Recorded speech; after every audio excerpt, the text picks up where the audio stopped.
There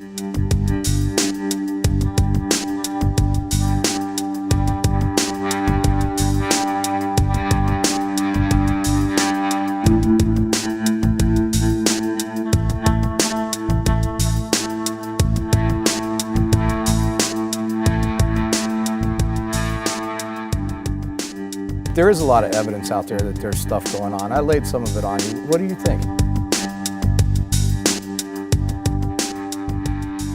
Everything and everything seems like it can happen. Because in my life, everything and anything has happened. Cross-culturally, everybody's concerned about these topics.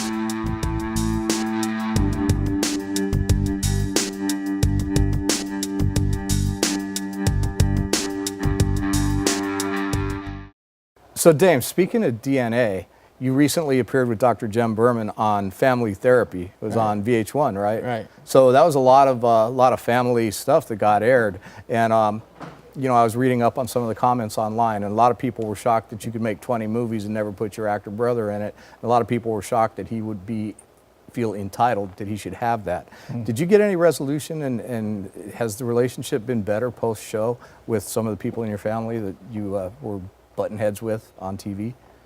My little brother and I come from a completely different place, and they didn't really show really what the issue was. The issue was the role he wanted to play I couldn't give him. Right. The roles that I had were for criminals, and he's not a criminal, and he's not good at pretending to be one.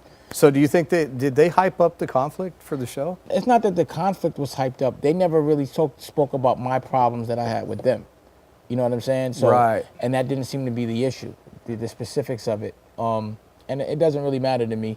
I just felt like if my brothers had something to say to me, and if we were in an environment where it's just us talking and we couldn't, you know, communicate with each other respectfully, at least there would be a therapist or a referee that objectively can sort of speak on things from each of our perspective, or let us at least talk.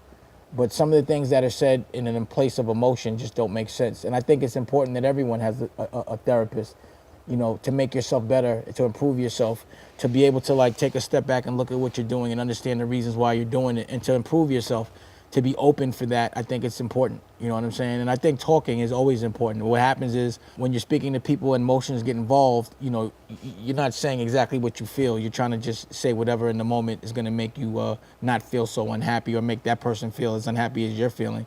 But I don't think the fact of the matter is really what comes out. I think a calm and cool head with respect is how you communicate with someone, especially someone you love.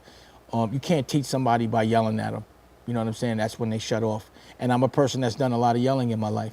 So I wanted to figure out how I could just calmly articulate what was on my mind and hear and receive what was on their mind.